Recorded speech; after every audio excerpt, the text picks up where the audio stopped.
ಆದಮೇಲೆ ಎಲ್ಲರಿಗೂ ನಮಸ್ಕಾರ. ಭಾರತದಲ್ಲಿ ಹೆಣ್ಮಕ್ಳಿಗೆ ನಾವು ಭಾಳ ಪ್ರತಿಯೊಂದು ದೇವರಿಂದ ಹೆಣ್ಮಕ್ಳ ದೇವರೇ ಹೆಚ್ಚಿಗೆ ನಾವು ಮಾಡ್ತೀವಿ. ಯಾಕೆಂದರೆ ಗಂಡಕ್ಕಿಂತ ಹೆಣ್ಮಕ್ಳಿಗೆ ಒಂದು ಎಕ್ಸ್ಟ್ರಾ ಒಂದು ನಾಲೆಜ್ ಇರುತ್ತೆ. ನೀವು ಬೇಕಾದ್ರೆ ಒಂದು 3 ವಯಸ್ಸು ಹುಡುಗಿ ನೋಡಿ, 5 ವಯಸ್ಸು 6 ವಯಸ್ಸು ಹುಡುಗನಿಗೆ ಬುದ್ಧಿ ಹೇಳ್ತಾರೆ ಅವರು. ಯಾಕೆಂದರೆ ಹುಡುಗಿರಿಗೆ ಅಷ್ಟೊಂದು ಚಮಕಿರುತ್ತೆ. ಒಂದು ಕುಟುಂಬ ಉದ್ಧಾರ ಆಗಿ ಬಂದರೆ ಆ ಮನೆಯಲ್ಲಿ ಒಂದು ಹೆಣ್ಣು ಹುಟ್ಟಿದರೆ ಅವಳು ಅವ್ರ ತಮ್ಮನೆಲ್ಲ ಚೆನ್ನಾಗಿ ಸಾಕ್ಬಿಡ್ತಾರೆ. ಯಾಕೆಂದರೆ ಅವ್ಳಿಗೆ ಸ್ವಲ್ಪ ಜವಾಬ್ದಾರಿ ತಗೊಳ್ತಾರೆ. ಯಾಕೆಂದರೆ ಅವ್ರ ಅಮ್ಮ ಸ್ಥಾನದಲ್ಲಿ ಅವಳೇ ಇರ್ತಾರೆ. ಇದ್ದು ಆ ಕುಟುಂಬ ಉದ್ಧಾರ ಆಗಬೇಕಂತ ಅವಳು ಕೋಪ ಮಾಡ್ಕೊಂಬಾರ್ದು, ಸಮಾಧಾನವಾಗಿ. ಯಾಕೆಂದರೆ ಈ 2 ಕೈನಲ್ಲಿ 10 ಬೆರಳಿದೆ. ಈ ಕೈ ಸ್ಟ್ರಾಂಗ್ ಬೆರಳಂತ ಕೈ ಶ್ರೇಷ್ಠ ಅಂತಲೂ ಈ ಕೈ ಶ್ರೇಷ್ಠ ಅಂತಲೂ ಹೇಳೋಕ್ಕಾಗಲ್ಲ. ಯಾಕೆಂದರೆ ಕುಟುಂಬ ಅಂದ ಮೇಲೆ ಇವೆರಡು ಸೇರಿ ಹಿಂಗಿಂದ್ರೆ ಹೆಂಗೆ ನಮಸ್ಕಾರ ಮಾಡ್ದಂಗೆ ಆಗುತ್ತೆ.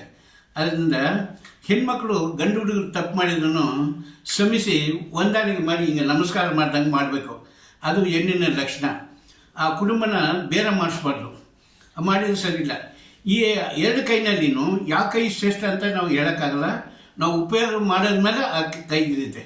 ಅದರಲ್ಲಿ 5 ಬೆರಳು ಇರುತ್ತೆ. ಈ 5 ಬೆರಳುಗಳು ಈಕ್ವಲ್ ಇರಲ್ಲ.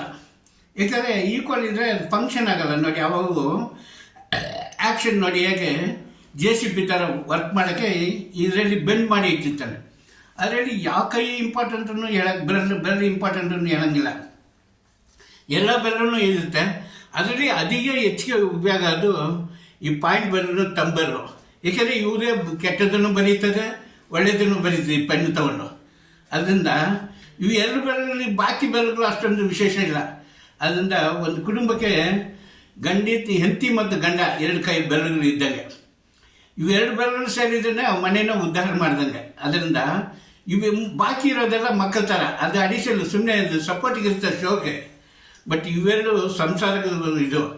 ಅದೇ ಹಾಗೆಯೇ ಈ 2 ಸೇರಿದ್ರೆ ಸಂಸಾರ ಚೆನ್ನಾಗಿರ್ಬೇಕಂದ್ರೆ ಹೆಂಡತಿ ಅಕ್ಕ ತಂಗಿಯವರು ಮದುವೆ ಮಾಡ್ಕೊಂಡು ಗಂಡನ ಮನೆಗೆ ಹೋದ್ರೂ ತಮ್ಮ ಮನೆಯನ್ನು ಮರಿಬಾರ್ದು, ಮನಸ್ಥಾನನೂ ಮರಿಬಾರ್ದು. ಯಾಕೆಂದರೆ ಮನೆ ನಾವು ಹಳೆ ಮನೆಯಲ್ಲಿ ನಾವು ಸೊಪ್ಪಿನ ಸಾರು ತಿಂದು ಹೋಗಿನ ಮನೆ ಒಬ್ಬಟ್ಟು ತಿಂದನು ಹಳೆ ಮನೆಯಲ್ಲಿ ನಾವು ತಿಂದು ಸೊಪ್ಪಿನ ಸಾರು ಮರಿಬಾರ್ದು.